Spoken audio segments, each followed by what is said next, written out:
Dans les terres brûlées par le soleil du Burkina Faso, un lieu de terre rouge vibrante et de traditions ancestrales, se trouve le village de Gorom. Ici, la chaleur est une présence constante, cuisant le sol jusqu'à ce qu'il craque. L'air lui-même semble lourd des histoires des générations passées.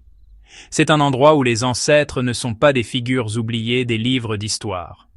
On croit qu'ils continuent de murmurer leur sagesse aux vivants, leur voix portée par les vents secs qui balayent le Sahel. Leurs conseils sont recherchés dans les moments de joie et de tristesse, un fil spirituel reliant le présent à un passé long et riche. C'est le décor de notre histoire, un récit qui a commencé dans ce même village. L'histoire appartient à une jeune femme nommée Amara. Sa vie, ses choix et son parcours sont devenus plus qu'un simple souvenir personnel. Ils se sont transformés en une légende puissante, un récit qui résonne encore aujourd'hui, en ce 24 mai 2024, à travers les marchés animés et les cours tranquilles. C'est un conte édifiant, transmis avec solennité de mère en fille, chaque mot une leçon apprise à travers de grandes épreuves. Il sert de rappel de l'équilibre délicat entre le désespoir et l'intégrité, une histoire qui résonne profondément au sein de la communauté, tenant un miroir à leur propre lutte et peur. Les anciens de Gorom, leur visage gravé des rides du temps et de la sagesse, partagent souvent un proverbe spécifique lorsque la conversation tourne autour de la fortune et du destin. Ils rassemblent les jeunes près d'eux, leur voix basse et sérieuse, s'assurant que le poids de leurs mots est ressenti. Quand la pauvreté frappe à votre porte, disent-ils, leurs yeux empreints d'un regard profond et connaisseur, méfiez-vous de celui qui vous offre la richesse sans effort. C'est un avertissement qui a été répété pendant d'innombrables années, une connaissance ancestrale qui s'est avérée vraie maintes et maintes fois, un bouclier contre l'attrait d'une prospérité facile. Ce dicton est le cœur même du conte d'Amara. Il parle d'une vérité fondamentale qu'elle allait apprendre de la manière la plus déchirante imaginable, car chaque don qui vient des ombres, chaque raccourci vers le succès offert sur un plateau d'argent, a un coût caché. Les anciens savent que l'obscurité est un commerçant rusé et elle exige toujours un prix. Ils enseignent que chaque offre sombre, chaque bienfait apparemment miraculeux, est intrinsèquement lié à sa propre malédiction unique et terrible. C'est la leçon que l'histoire d'Amara est destinée à enseigner, une vérité intemporelle sur le véritable prix de l'obscurité. Le soleil avait à peine commencé son ascension, jetant une lumière pâle et douce sur le marché de Gorom qui s'éveillait. Pourtant, Amara était déjà à son poste. Elle arrangeait soigneusement ses épis de maïs grillés sur une natte usée, ses mouvements exercés et efficaces. À seulement 18 ans, ses mains portèrent déjà la rugosité d'une femme bien plus âgée, texturée comme l'écorce des anciens baobabs qui parsemaient le paysage. Ses pieds, perpétuellement couverts d'une fine couche de poussière rouge, racontaient l'histoire des nombreux kilomètres qu'elle parcourait chaque jour, un témoignage silencieux de ses efforts inlassables pour vendre ses modestes marchandises et subvenir aux besoins de sa famille. Maïs chaud, maïs grillé. Sa voix claire fendait l'air matinal, un son familier dans la symphonie quotidienne du marché. Mais ses appels restaient souvent sans réponse. Les clients potentiels passaient en hâte, leurs yeux attirés par les étals plus grands et plus établis, débordant de marchandises. Les riches marchands, avec leurs étalages vibrants et leurs sourires confiants, captaient facilement l'attention et l'argent des villageois.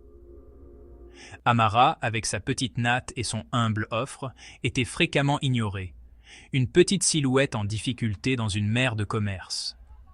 Son cœur se serrait à chaque personne qui passait sans un second regard. Le poids sur ses jeunes épaules était immense, bien plus lourd que le panier de maïs qu'elle portait. Sa mère, Yaaba, gisait sur une simple natte de paille dans leur petite hutte, une maladie persistante consumant lentement ses forces. Pendant des mois, elle avait dépéri, son corps affaibli par une maladie que les guérisseurs locaux ne pouvaient ni nommer ni guérir. Le médicament qui offrait même une once de soulagement était cher, un luxe qu'Amara pouvait à peine se permettre. Chaque jour la confrontait à un choix impossible, utiliser ses maigres gains pour acheter des médicaments pour sa mère, ou les utiliser pour acheter de la nourriture pour toutes les deux. En ce matin particulier, un matin qui ressemblait à tous les autres avant lui, ses ventes étaient désespérément minimes. Elle n'avait vendu que 3 épis de maïs. 3 misérables épis. Les quelques pièces qu'elle avait gagnées semblaient froides et insignifiantes dans sa paume. Elles ne seraient pas suffisantes. Elles ne seraient pas suffisantes pour acheter le médicament dont sa mère avait désespérément besoin pour trouver un peu de paix et passer la nuit à venir. Alors qu'elle remballait son maïs invendu, un sentiment familier de désespoir l'envahit, une marée de désespoir qui menaçait de l'engloutir. Alors qu'elle rentrait chez elle, le cœur lourd de l'échec de la journée, le chemin d'Amara fut soudainement bloqué. Une voiture moderne et étincelante, une vision rare sur les routes poussiéreuses de Gorom, s'était arrêtée à ses côtés. Du siège passager émergea Fatima, son amie d'enfance, ressemblant à une vision d'un autre monde. Amara la reconnut à peine. Fatima, qui 6 mois auparavant vendait des cacahuètes à ses côtés sur le marché, était maintenant drapée d'un précieux tissu wax print, ses couleurs vives contrastant fortement avec la robe défraîchie d'Amara. Des bijoux en or ornaient son cou et ses poignets, captant le soleil de l'après-midi et projetant des étincelles éblouissantes dans toutes les directions. « Amara, ma sœur !» s'exclama Fatima, sa voix lumineuse et pleine d'une confiance nouvelle. Elle se précipita et serra Amara dans une chaude étreinte, le parfum cher s'accrochant à elle. « Regarde-toi !» dit-elle, se reculant pour observer son amie, son expression mêlant pitié et inquiétude. « Tu es si maigre, et ces vêtements ?» Le regard de Fatima dériva sur la robe déchirée et les sandales usées d'Amara, et pour la première fois ce jour-là, Amara sentit une bouffée de honte lui monter au cou.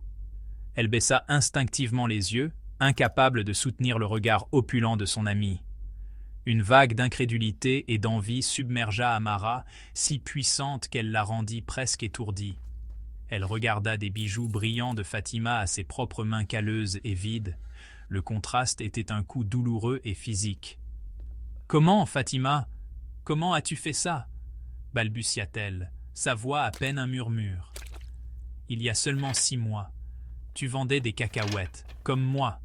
Nous étions pareils. » La question resta suspendue dans l'air entre elles, lourde d'un désespoir non dit. Amara avait besoin de comprendre comment une telle transformation miraculeuse était possible, comment on pouvait passer de la pauvreté à la prospérité en un clin d'œil. Les lèvres de Fatima s'étirèrent en un sourire mystérieux, un sourire qui n'atteignait pas tout à fait ses yeux. Il contenait des secrets, des ombres de choses qu'Amara ne pouvait comprendre. « Les temps changent, ma sœur, » dit-elle doucement, son ton conspirateur. « Il y a des moyens, des raccourcis vers la richesse, si tu sais où chercher.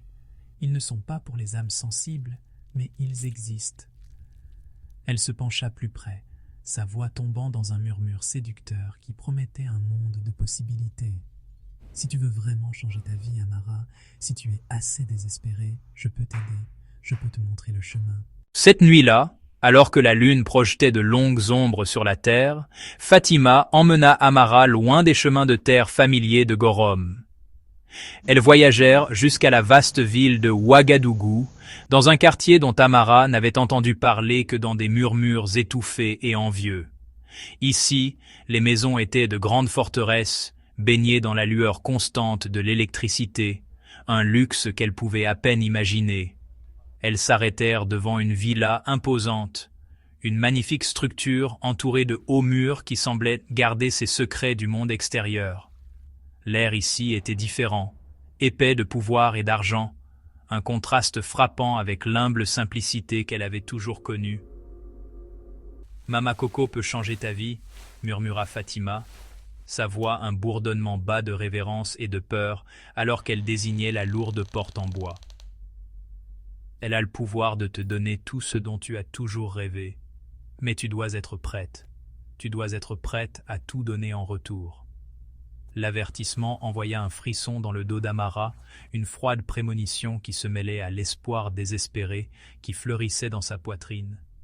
La pensée de la souffrance de sa mère, cependant, était un feu qui consumait son hésitation, la poussant en avant malgré le sentiment croissant de terreur qui s'installait profondément dans son âme. Mama Coco était une figure imposante, une femme dont la présence remplissait toute la pièce. Sa peau était anormalement claire et ses yeux étaient vifs et perçants, semblant voir à travers les vêtements déchirés d'Amara jusqu'au désespoir de son âme. Une collection de gris-gris, des amulettes faites d'os et de plumes pendaient à son cou, et l'air autour d'elle semblait crépiter et vibrer d'une étrange énergie invisible. « Alors, commença-t-elle, sa voix douce mais teintée d'acier alors qu'elle évaluait Amara de la tête aux pieds. « Tu es la petite vendeuse de maïs. Fatima m'a parlé de toi. Tu veux échapper à ta misère ?» La question était directe, dépouillant toute prétention. Amara pensa au gémissement de douleur de sa mère.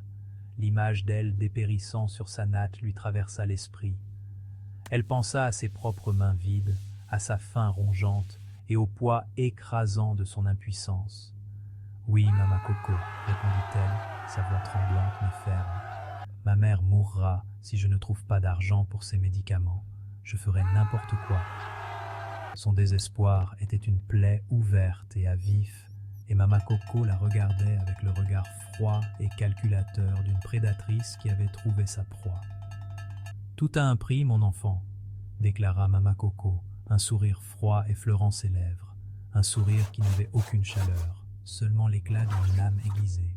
« La richesse que je peux t'offrir exige de grands sacrifices. Es-tu prête à payer ?» Amara hocha la tête d'un seul coup, résolue. « Je suis prête. » Le sourire de Mama Coco s'élargit. « Très bien, voici le pacte. Tu te donneras à 12 hommes différents, un pour chaque pleine lune au cours des 12 prochains mois. En retour, chaque nuit t'apportera une immense richesse et le succès. Mais sois prévenu. » Sa voix baissa, devenant un grognement bas et menaçant. « Chaque nuit portera aussi sa propre malédiction.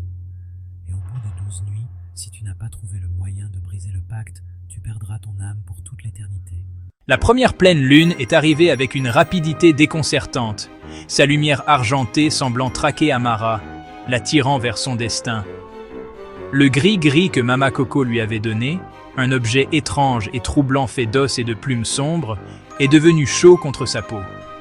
Ce n'était pas une chaleur réconfortante, mais une chaleur exigeante et insistante qui semblait guider ses pas sans son consentement. Il la menait à travers les rues inconnues et très éclairées de Ouagadougou, devant des restaurants animés et des maisons tranquilles et opulentes. Le charme était une boussole vivante, la pointant vers une destinée qu'elle avait acceptée, mais qu'elle ne pouvait pas encore comprendre. Un chemin pavé de promesses et de périls. L'attraction du charme a finalement cessé devant la grande entrée d'un hôtel luxueux. Il l'a menée à un homme, un riche marchand réputé dans toute la ville pour son vaste réseau de magasins et son sens des affaires impitoyable. Cette nuit-là, Amara est entrée dans un monde qu'elle n'avait jamais fait qu'entrevoir dans ses rêves les plus fous et les plus inaccessibles. Elle était entourée de choses d'une beauté et d'un confort impossibles. Elle a dormi entre des draps de la soie la plus fine, leur fraîcheur contrastant fortement avec la natte de paille rugueuse qu'elle connaissait.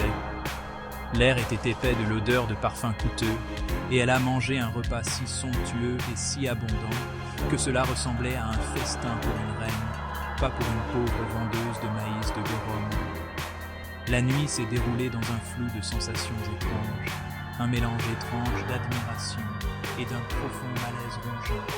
Lorsque les premiers rayons de l'aube ont peint le ciel, l'homme lui a glissé une liasse de billets de banque dans la main, plus d'argent qu'elle n'en avait jamais vu de toute sa vie. Ses yeux contenaient une lueur de quelque chose qu'elle ne pouvait déchiffrer, un mélange de satisfaction et de possession. « Tu es spécial, a-t-il murmuré, sa voix un grondement sourd. « Tu as un feu en toi. Reviens quand tu veux. » Les mots étaient censés être un compliment, une invitation, mais ils se sont sentis comme une marque, la désignant comme sa propriété, comme quelque chose d'acheté et de payé. Amara a fui l'hôtel alors que le soleil montait, serrant l'argent fameux dans ses mains. Une vague de soulagement l'a réveillée, le sentiment d'évasion, mais elle a été rapidement suivie par une poussée de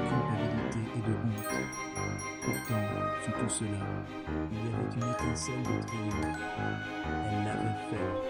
Elle avait l'argent. Elle pouvait enfin acheter le médicament pour sa mère. Le poids des billets dans sa main était comme le poids de la vie de sa mère, une preuve tangible de son sacrifice. Elle s'est dépêchée de rentrer chez elle, l'esprit en ébullition, imaginant le regard de soulagement sur le visage de Yaba, s'accrochant à l'espoir que cette nuit unique et terrible en avait valu le prix. Quand Amara arriva enfin à la modeste cabane de sa famille, l'odeur de la poussière et de la fumée de bois, un réconfort familier après le luxe stérile de l'hôtel, elle ne fut pas accueillie par le soulagement tranquille qu'elle avait anticipé. Au lieu de cela, une scène de pur chaos et de terreur s'offrit à ses yeux. Sa jeune sœur, Aïcha, une fille brillante et joyeuse de seulement 10 ans, se débattait sur le sol, son petit corps saisi par de terribles convulsions. Un cri perçant et surnaturel s'échappa de la gorge de l'enfant, un son qui glaça Amara jusqu'aux os. Ce n'était pas le cri d'un enfant malade, c'était quelque chose d'ancien et d'horrible, un son qui n'avait pas sa place dans ce monde. Les yeux d'Aïcha, d'habitude si pleins de rires et de lumière, étaient révulsés, ne montrant que le blanc. Elle criait des mots qui n'étaient pas les siens, des phrases dans une langue gutturale et ancienne que personne dans le village n'avait prononcée depuis des générations. Les mots étaient durs et violents, une langue que seuls les sorciers et marabouts les plus puissants étaient censés comprendre. La famille s'était rassemblée autour d'elle, impuissante et terrifiée, leurs prières et supplications ne faisant rien pour calmer la violente tempête qui avait pris possession de leur petite fille. Amara resta figée dans l'embrasure de la porte, la liasse d'argent dans sa main se sentant soudain aussi lourde et maudite qu'une pierre. Plus tard ce jour-là, après que les convulsions se soient finalement calmées, laissant Aïcha faible et tremblante, Amara chercha Mama Coco. Elle avait besoin de réponses. Elle avait besoin de comprendre ce qui se passait. L'imposante femme écouta l'histoire frénétique d'Amara avec un amusement froid et détaché, ses yeux perçants ne montrant aucune trace de sympathie. « C'est la première malédiction, » expliqua Mama Coco, sa voix plate et dénuée d'émotion, comme si elle discutait du prix des marchandises au marché. « Je vous avais prévenu, enfant, le pacte est un équilibre. Chaque nuit vous apporte la richesse, mais elle vous prendra aussi quelque chose de précieux en retour. » Avec l'argent qu'elle avait gagné par son sacrifice, l'argent destiné à sauver une vie, Amara devait maintenant en sauver une autre. Elle paya une petite fortune à un marabout renommé pour qu'il effectue des rituels et des prières afin de calmer l'esprit sombre qui avait affligé sa sœur. Les rituels fonctionnèrent et les crises violentes cessèrent. Aïcha survécut, mais elle n'était plus la même enfant insouciante. Une lumière étrange et perspicace demeurait dans ses yeux, un éclat troublant qui donnait l'impression qu'elle pouvait voir des choses que les autres ne pouvaient pas, des ombres dans les coins de la pièce, des murmures dans le vent. La première malédiction avait été payée, laissant une cicatrice indélébile sur leur famille. L'argent de la première nuit fut un outil puissant. Il y en avait assez pour acheter les médicaments coûteux pour sa mère, Yaba, dont la santé commença à s'améliorer presque immédiatement. La couleur revint sur ses joues, et la douleur constante qui l'avait tourmentée pendant des mois commença à s'estomper. Pour la première fois depuis longtemps, un fragile sentiment d'espoir commença à fleurir dans leur petite hutte. Amara pouvait aussi maintenant offrir de meilleurs aliments à sa famille, remplaçant leur maigre repas de millet par du riz, de la viande et des légumes frais. Ils n'avaient plus faim. En surface, il semblait qu'un miracle s'était produit, comme si leur souffrance était enfin terminée. Mais cette nouvelle prospérité était entachée, enveloppée d'une obscurité que seuls Amara et Aïcha pouvaient réellement percevoir. Tandis que sa mère retrouvait des forces, une ombre planait sur sa sœur. Aïcha devint silencieuse et repliée sur elle-même, souvent trouvée à fixer le vide, les yeux écarquillés par une terreur invisible.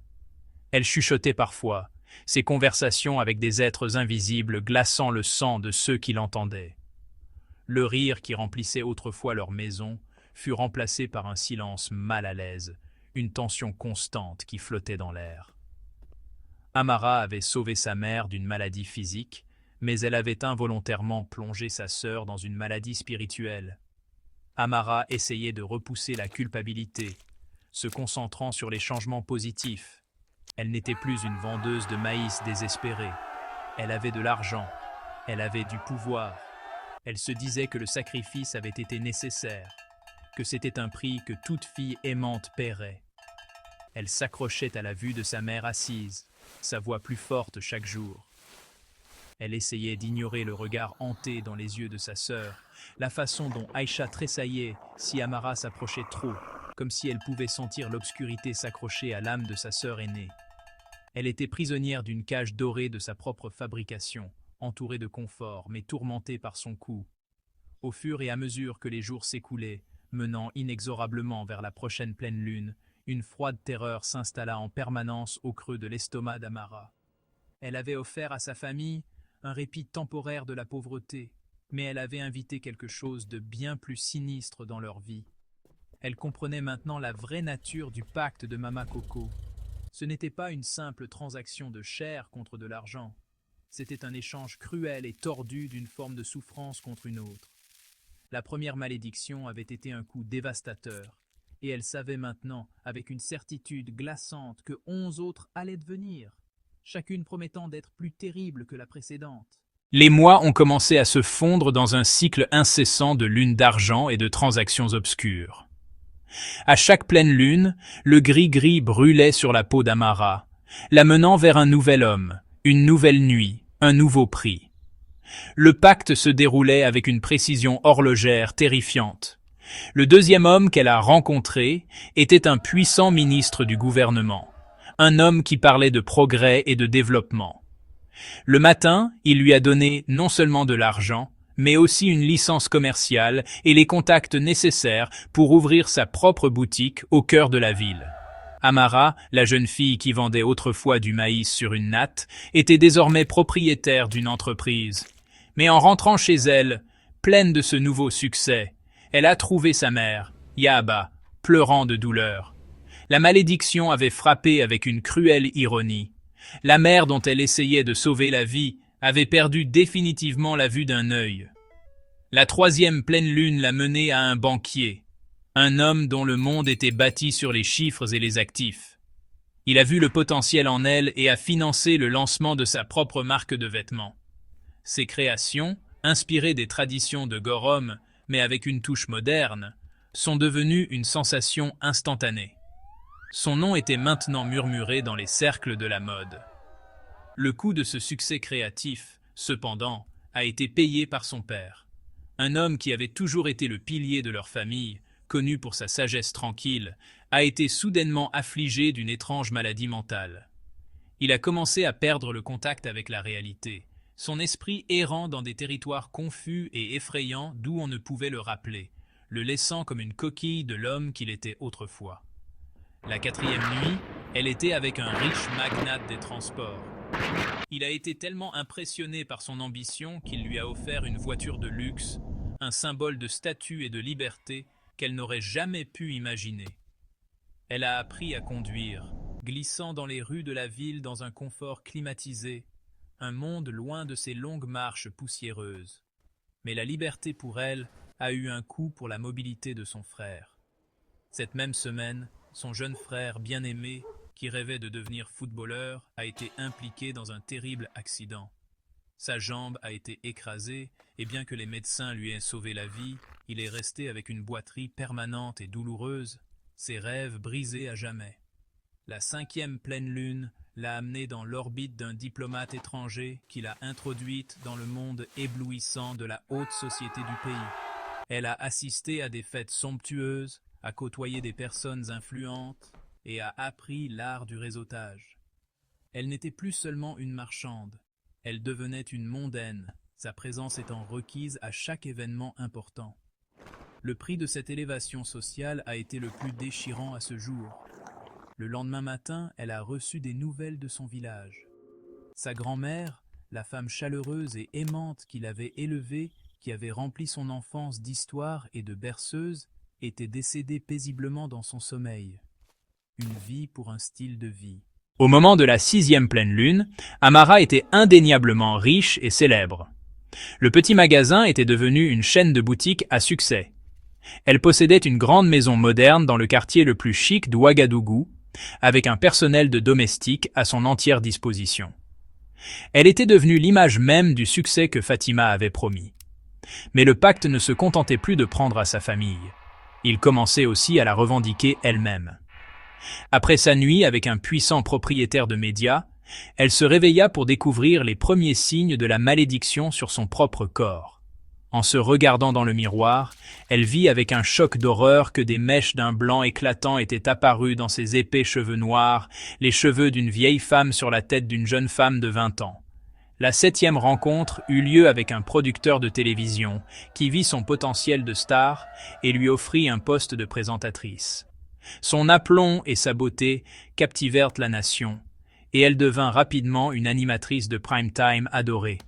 Son visage était sur les écrans de chaque foyer, sa voix un son familier à travers le pays. Mais à mesure que sa célébrité grandissait, sa défiguration physique s'accentuait. Elle commença à remarquer un étrange changement dans ses mains. Ses ongles, autrefois lisses et soignés, commencèrent à s'épaissir et à se courber, durcissant en des serres grotesques et semblables à des griffes qu'elle devait cacher sous de coûteux gants. Les mains qui autrefois arrangeaient simplement le maïs devenaient monstrueuses. Le 8e homme, un magnate des cosmétiques, l'aida à lancer sa propre ligne de produits de beauté. La marque fut un succès sans précédent, faisant d'elle une millionnaire à plusieurs reprises. Elle était désormais le visage de la beauté pour des milliers de femmes, son image leur promettant perfection et confiance. L'ironie était un tourment quotidien cruel, car sous les couches de son propre maquillage, sa peau commençait à la trahir. Des taches sombres et disgracieuses commencèrent à apparaître sur son visage et ses bras, des marques qu'aucune crème ou anti-cerne ne pouvait cacher. Elle se propageait comme une moisissure rampante, une manifestation visible de la corruption qui prenait racine au plus profond de son âme. La 9e pleine lune consolida son statut de magnate. Un accord conclu cette nuit-là avec un investisseur international, fidèle la propriétaire majoritaire d'un réseau de télévision entier. Elle n'était plus seulement une star à l'écran, c'était elle qui contrôlait ce que la nation voyait. Elle détenait un pouvoir et une influence immenses. Mais la transformation s'accélérait, devenant plus terrifiante. Un matin, alors qu'elle se brossait les dents, l'une d'elles se détacha et tomba dans l'évier. Les jours suivants, d'autres tombèrent pour être remplacées par de nouvelles, des dents anormalement pointues, acérées et en forme d'aiguille, les dents d'un prédateur. Avec la 10e pleine lune, Amara accéda à la scène mondiale. Sa nuit avec un baron du transport maritime international lui ouvrit des routes commerciales et des marchés dont elle n'avait fait que rêver, transformant sa marque nationale en un empire international. Son nom était désormais connu à Paris, Londres et Dubaï. Elle était devenue une véritable femme d'affaires mondiale, un titan de l'industrie.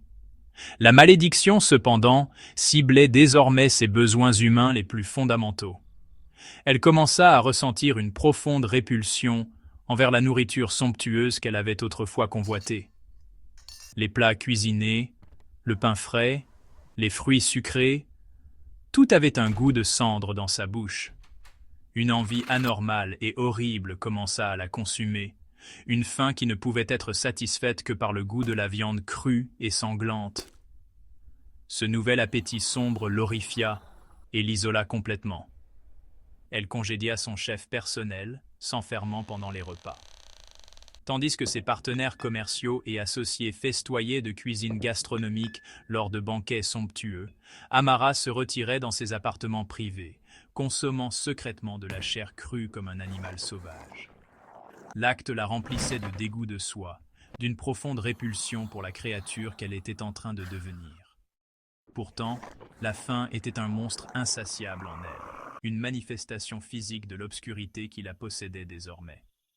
Elle était une reine dans la salle de conférence, mais une goule dans sa propre maison, son humanité s'évanouissant à chaque bouchée sanglante.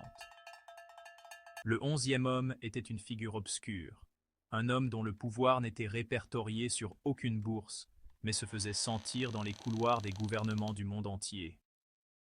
Il lui promit un siège à la table de l'élite mondiale, un niveau d'influence au-delà de la simple richesse. Cette nuit-là, elle ressentit un profond changement, un dernier morceau de son ancien moi étant arraché. Le lendemain matin, elle passa devant un grand miroir orné dans le couloir de son manoir et s'arrêta, une froide terreur l'envahissant. Elle vit le reflet du couloir, l'art coûteux sur les murs, la lumière du soleil filtrant à travers la fenêtre, mais elle ne se vit pas. Elle n'avait pas de reflet. La réalisation la frappa avec la force d'un coup physique. Elle était un fantôme dans sa propre vie, un spectre animé par un pacte sombre. Elle courut de miroir en miroir, de surface polie en fenêtre étincelante, mais le résultat était le même partout. Elle était partie, un vide. Le monde pouvait la voir, sa famille pouvait la voir, mais elle n'était plus reflétée dans le monde de la lumière. C'était peut-être la malédiction la plus terrifiante de toutes, un symbole profond et horrible de son âme perdue. Elle était un monstre qui marchait, parlait, respirait et n'avait plus sa place parmi les vivants. Une femme qui ne pouvait même pas se prouver qu'elle existait encore. Quelques jours seulement avant la 12e et dernière pleine lune, Amara était à l'apogée de sa puissance, riche, influente et admirée. Mais sous la surface, elle était méconnaissable, son corps transformé, ses yeux rougeoyants, sa peau froide et reptilienne. Le sommeil n'apportait aucun réconfort, seulement un vide noir rempli d'anciens murmures affamés l'appelant par son nom, lui promettant une place dans leurs ténèbres éternelles. Sa famille, isolée dans une autre aile du manoir, vivait dans la peur de la femme qu'elle était devenue. Seule Aïcha, maintenant âgée de 11 ans et sage au-delà de son âge, osait l'approcher. La malédiction avait donné à Aïcha une étrange vision. Elle pouvait voir la déchéance spirituelle qu'Amara essayait de cacher. Un soir, alors qu'Amara regardait la ville, Aïcha prit sa main froide. « Grande sœur, les ancêtres me parlent, » dit Aïcha, sa voix ferme. « Ils murmurent ton nom dans mon sommeil. » Les yeux d'Amara brillèrent plus fort, mais Aïcha continua, impavide. « Ils disent que tu es perdu, mais pas pour toujours. Il y a encore une chance de te sauver, mais tu dois agir avant que la 12e lune ne se lève. » Le dernier avertissement avait été donné. Dernier avertissement. Les mots d'Aïcha transpercèrent le brouillard d'ambition et de désespoir d'Amara. Les ancêtres, pouvaient-ils encore l'atteindre après tout ce qu'elle avait fait? Pour la première fois depuis des mois, Amara sentit une fragile étincelle d'espoir. « Comment, Aïcha ?» râla-t-elle, sa forme monstrueuse témoignant de sa damnation. « Il est trop tard. Le pacte est presque achevé. » Mais Aïcha vit au-delà du monstre, la jeune fille terrifiée à l'intérieur. « Les ancêtres disent que tu dois tout renoncer, » dit Aïcha. « Rends tout ce que l'obscurité t'a donné, l'argent, les maisons, la célébrité.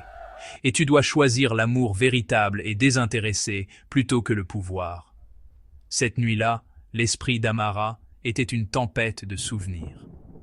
Les mots de sa sœur résonnèrent, la forçant à affronter la jeune fille qu'elle était autrefois. Elle se souvint des rires, de l'amour et des joies simples qu'elle avait troquées. Les fantômes de son passé lui murmurèrent d'une vie qu'elle avait perdue.